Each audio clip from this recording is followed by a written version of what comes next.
Marcus Chen had exactly three things going for him in Professor Blackwood's Ancient Civilizations course: a mechanical pencil that still had lead, a half-eaten granola bar from Tuesday, and the dubious talent of being able to sleep with his eyes open. What he definitely did not have was any business being labeled as high command by an alien invasion force. But apparently the universe had a sick sense of humor about these things. It started, as most disasters do, on a perfectly ordinary Thursday morning.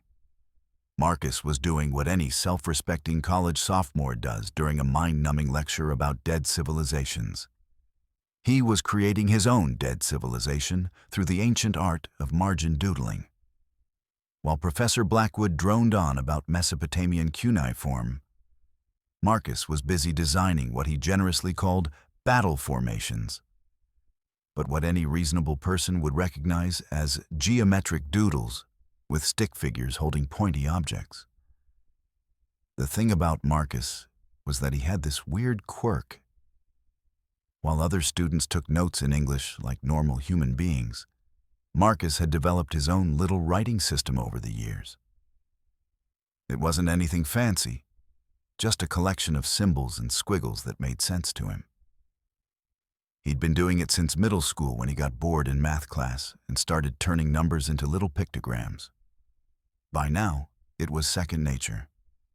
So there he was, scribbling away in his personal hieroglyphics, designing elaborate military campaigns between the kingdom of boredom and the empire of please let this class end when the lights went out. Not just the classroom lights, everything. The projector died with a sad electronic wheeze, the air conditioning sighed into silence, and even Professor Blackwood's laser pointer gave up its little red ghost. For a moment, the only sound was 23 college students collectively thinking, finally, a fire drill. Then the real fun began. The windows, all of them, suddenly blazed with light. Not sunlight, mind you. This was the kind of light that suggested someone had parked a small sun in the quad. The kind of light that made you immediately question your life choices and wonder if you'd paid your student loans for nothing. "Well," said Jake Morrison, Marcus's eternally optimistic roommate who somehow always ended up in the seat next to him, "this is either the most elaborate fire drill in university history, or we're about to become statistics in someone else's story." Before Marcus could respond with something appropriately sarcastic, the classroom door made a sound like a bank vault sealing shut, which, as it turned out, was exactly what had happened. The entire building had locked down with the efficiency of a military operation, which should have been their first clue that this wasn't a drill. The second clue came in the form of a voice that seemed to emanate from everywhere and nowhere at once. It spoke in perfectly crisp English, which was somehow more terrifying than if it had been in some alien gibberish. "Attention, inhabitants of Educational Facility Designation, State University Building 47. This structure has been designated as a priority analysis zone. All organic entities will remain in current positions for processing." Professor Blackwood, to his credit, tried to maintain some semblance of authority. "Now see here," he began, adjusting his glasses with the kind of academic indignation that suggested he'd faced down unruly freshmen and lived to tell the tale. "I don't know who's responsible for this prank, but I have a lecture to finish." The voice responded with the patience of someone explaining basic concepts to a particularly slow child. "This is not what you classify as a prank, Educator Blackwood. This is a preliminary assessment of your species' tactical capabilities." That's when things got really interesting. Marcus, being Marcus, had continued doodling throughout this entire exchange. Stress doodling was his thing. When life got weird, his hands got busy. He'd filled half a page with his personal symbol system, creating elaborate battle plans for imaginary armies, complete with supply lines, flanking maneuvers, and what he liked to think of as strategic cookie deployment zones. The voice paused mid-explanation about humanity's impending evaluation, and Marcus swore he could feel something scanning the room. It was like that feeling you get when someone's staring at you, except magnified by about 1,000 and coming from directions that didn't technically exist. "Curious," the voice murmured, and Marcus definitely didn't like the way it said that. It was the kind of curious that preceded bad things happening to good people who just wanted to pass ancient civilizations with a C+. Then, because the universe apparently had a quota of weirdness to fill. Marcus's notebook began to glow. Not metaphorically, literally. His doodles were glowing with the same ethereal light that was blazing through the windows. "Oh, come on," Marcus muttered, staring at his increasingly luminescent margin notes. "I just wanted to draw some stick figure armies." But the universe wasn't done with him yet. The scanning sensation intensified, focusing on Marcus like a cosmic spotlight. And then the voice returned with a tone that suggested someone had just discovered a $20 bill in an old coat pocket. "Fascinating. We have located the command structure." Every head in the classroom swiveled toward Marcus, who was sitting there with a glowing notebook and the expression of someone who just realized they'd accidentally volunteered for something they definitely didn't understand. "I'm sorry. What now?" Marcus said, his voice climbing about an octave higher than he'd intended. "The tactical documentation before you indicates advanced strategic thinking," the voice continued, apparently unbothered by Marcus's obvious confusion. "These symbols represent a sophisticated military command language. You are clearly a member of this planet's high command." Marcus looked down at his notebook, then at his classmates, then back at his notebook. His stick figures were still glowing, and his made-up symbols were pulsing with rhythmic light, like some kind of alien Christmas tree. "These are doodles," he said slowly, as if speaking to someone who might not understand the concept. "I made them up. They mean absolutely nothing." "Modesty is a trait often found among elite commanders," the voice observed, with what sounded suspiciously like approval. "Your use of a coded language unknown to your subordinates demonstrates appropriate operational security." Jake leaned over and whispered, "Dude, I think the aliens think you're in charge of Earth's military." "That's ridiculous," Marcus hissed back. "I got a D- in gym class. I once got lost in my own dormitory. I am possibly the least military person on this planet." But the universe, as previously established, had a sense of humor that bordered on sadistic. The classroom filled with a soft humming sound, and suddenly there were figures materializing out of thin air. They looked like someone had taken the concept of gray alien and fed it through a committee of efficiency experts. Tall, thin, with large dark eyes that seemed to catalog everything they saw. Wearing what appeared to be the galactic equivalent of business casual. The lead figure. Marcus assumed it was the lead figure because it was standing slightly in front of the others and had what might have been extra shiny buttons on its uniform. Approached his desk with the kind of careful respect usually reserved for heads of state or people holding live grenades. "High Command," it said, and Marcus realized the voice he'd been hearing was coming from this creature. "We are honored to make contact with Earth's tactical leadership." Marcus stared at the alien, then at his still glowing notebook, then at Professor Blackwood, who had gone very pale and appeared to be reconsidering his entire career in academia. "Okay," Marcus said, setting down his pencil with the deliberate care of someone trying not to make any sudden movements. I think there's been a misunderstanding. I'm not high command of anything. I'm a sophomore majoring in undeclared studies with a minor in pizza consumption. These symbols don't mean anything. I just made them up because I was bored. The alien, he decided to call it Commander Business Casual, tilted its head with the kind of patronizing patience that suggested it had dealt with modest military leaders before.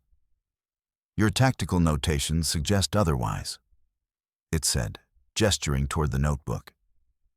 This symbol here clearly indicates a multi-vector assault pattern with integrated supply line management. Marcus looked at the symbol in question, which he had intended to represent a very abstract pizza slice with stick figure legs running away from a triangular monster. That was definitely not supposed to be a strategic military formation. That's a pizza slice being chased by a monster, he said weakly. Indeed, Commander Business Casual agreed. A sophisticated metaphor for resource acquisition under hostile conditions. And this sequence here represents a complex flanking maneuver with diversionary tactics. The sequence in question was Marcus's artistic interpretation of his last attempt at doing laundry, featuring stick figures running in circles, while geometric shapes representing clean clothes engaged in what he'd thought of as the Great Sock Rebellion. "Those are my socks," Marcus said, his voice taking on the hollow quality of someone watching their life spiral into surrealism. "I was drawing my socks because I hate doing laundry." "Brilliant," Commander Business Casual said, practically vibrating with approval. "Using mundane domestic activities as code names for military operations. Your operational security is exemplary." Marcus opened his mouth to protest further, then closed it again. He looked around the classroom at his fellow students, all of whom were staring at him with expressions ranging from terror to badly suppressed laughter. Jake was making absolutely no effort to suppress his amusement and was, in fact, grinning like someone who just witnessed the universe's greatest practical joke. Professor Blackwood cleared his throat. "Excuse me," he said with the kind of academic authority that had cowed freshmen for decades. "But I think you'll find that Mr. Chen is simply a student in my Ancient Civilizations course. He has no military training whatsoever." Commander Business Casual turned those large dark eyes toward the professor with the kind of polite attention that suggested it was listening while simultaneously calculating wind speed and trajectory for orbital bombardment. "Educator Blackwood," it said, "we understand that High Command often maintains cover identities among civilian populations. It is a standard intelligence protocol." "Cover identity?" Marcus squeaked. "I don't have a cover identity. This is my regular identity. This is the only identity I have.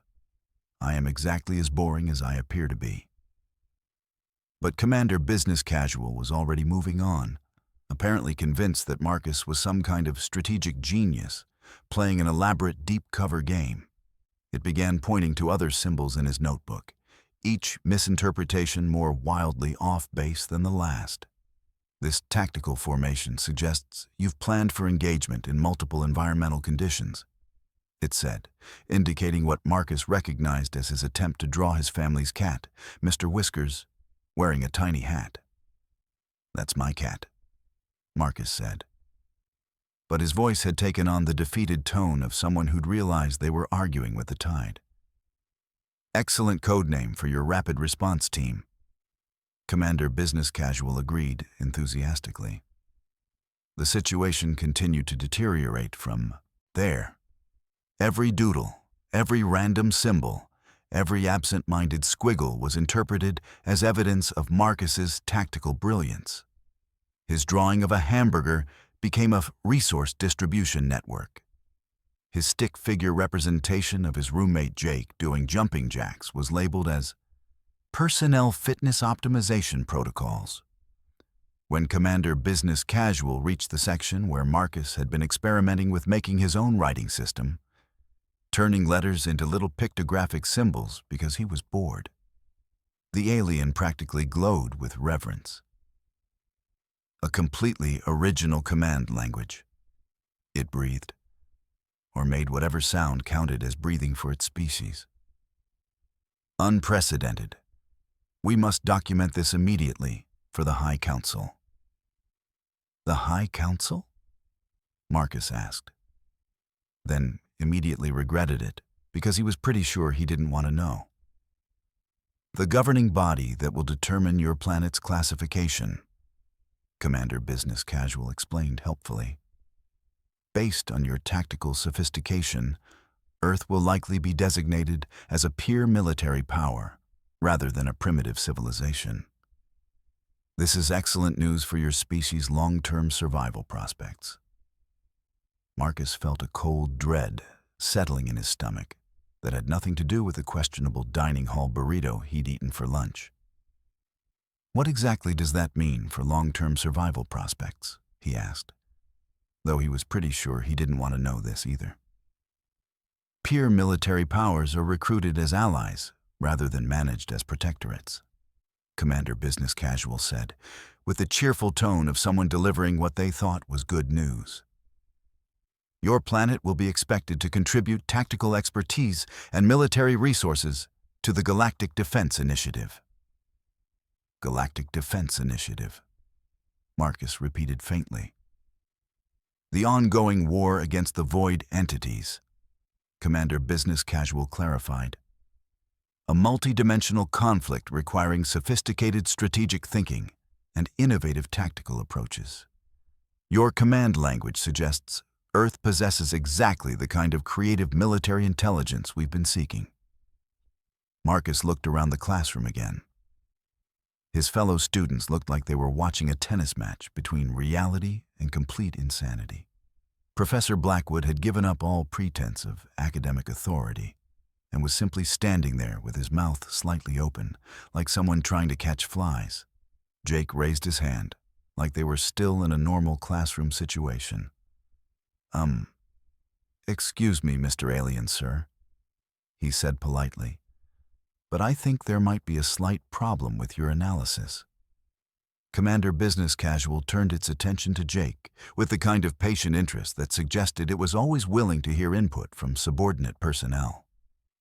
The thing is, Jake continued, Marcus here is kind of famous among our friend group for being spectacularly bad at anything involving strategy or planning. Last week he got lost trying to find the cafeteria. He's been eating there for 2 years. Diversionary tactics, Commander Business Casual said approvingly. Maintaining the appearance of tactical incompetence to avoid detection. Masterful. Jake blinked.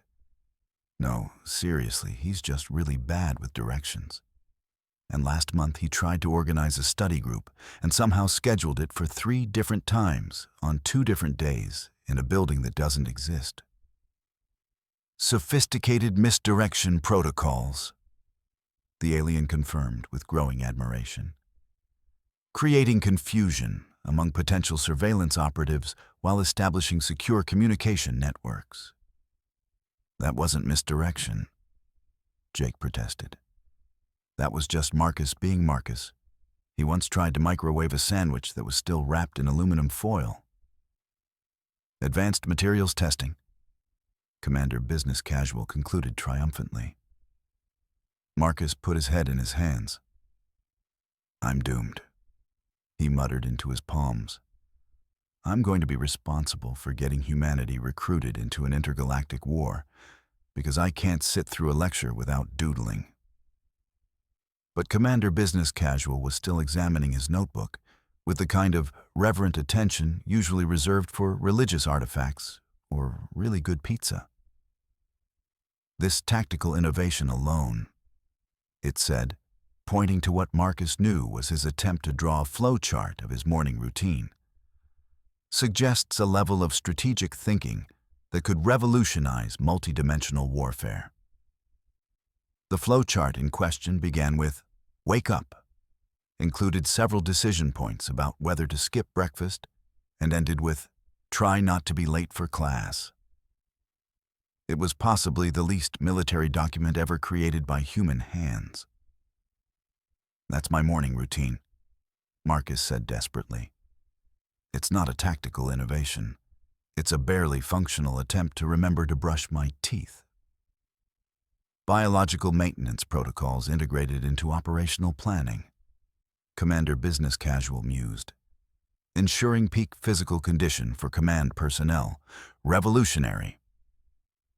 At this point, Marcus realized he was fighting a losing battle against an alien intelligence that was determined to see tactical genius in his every mundane action.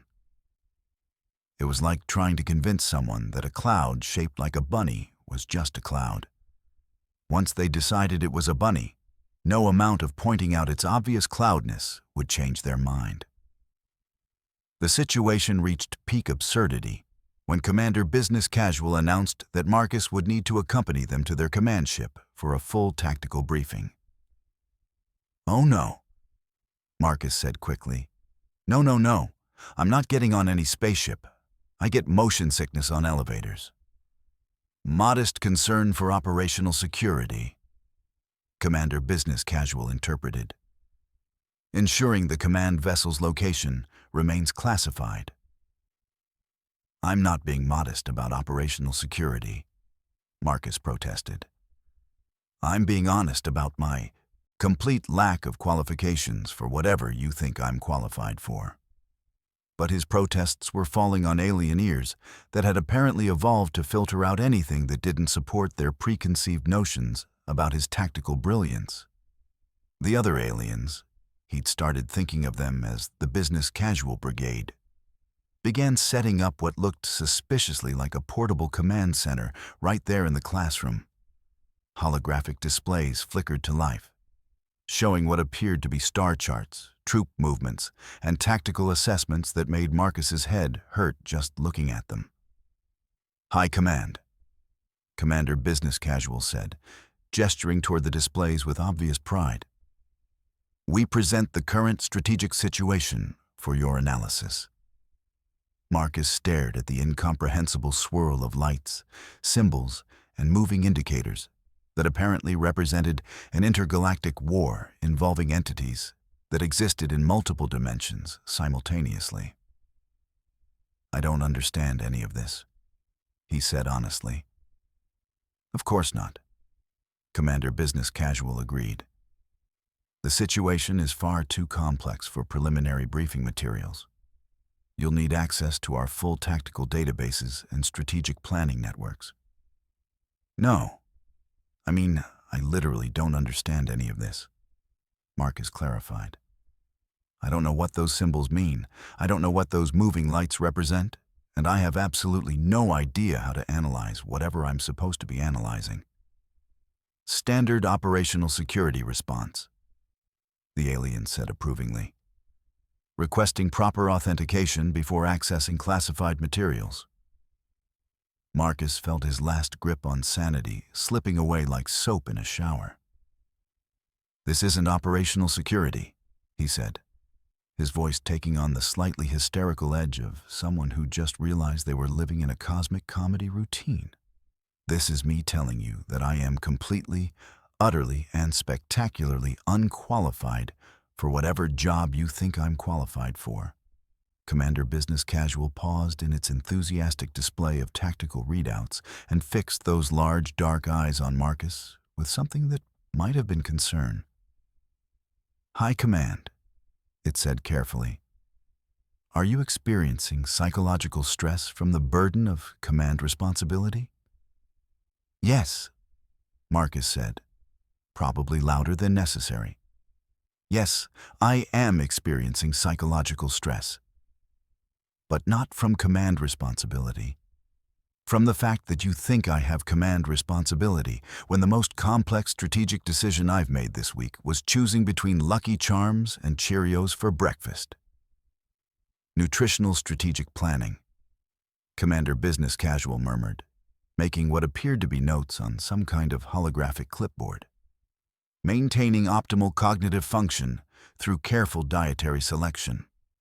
Marcus stared at the alien, then at the holographic displays, then at his still glowing notebook full of what he now realized were the most consequential doodles in human history. "Okay," he said finally, with the kind of calm that comes right before either enlightenment or complete mental breakdown. "Let me see if I understand this correctly. You've decided that I'm some kind of military genius based on my random doodles, my made-up writing system, and my inability to convince you otherwise." "Correct," Commander Business Casual confirmed. "And because of this misunderstanding, humanity is going to be recruited into an intergalactic war." "Also correct. A war against entities that exist in multiple dimensions." "Precisely." Marcus nodded slowly. "And there's nothing I can say or do to convince you that this is all a terrible mistake. Your modesty only confirms our assessment of your strategic capabilities," Commander Business Casual said, with what passed for a smile among its species. Marcus looked around the classroom one more time. His fellow students were still staring at him with a mixture of awe, terror, and barely contained laughter. Professor Blackwood appeared to have entered some kind of academic fugue state. Jake was now openly grinning and had his phone out, presumably documenting what would go down in history as the day his roommate accidentally became Earth's military liaison to an alien alliance.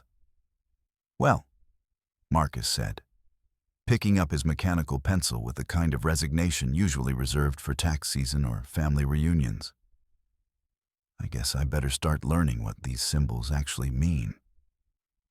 And that, as they say, was how humanity joined the Galactic Defense Initiative, not through careful diplomacy or advanced technology, but through the cosmic misinterpretation of a sophomore's margin, doodles, and the universe's apparently limitless capacity for turning mundane moments into life-changing disasters. Marcus Chen, future High Command of Earth's Tactical Division, sat back in his plastic chair and wondered if his student loans would transfer to intergalactic service. Probably not. But at this point, he was beyond caring about the details. After all, he had a war to accidentally win.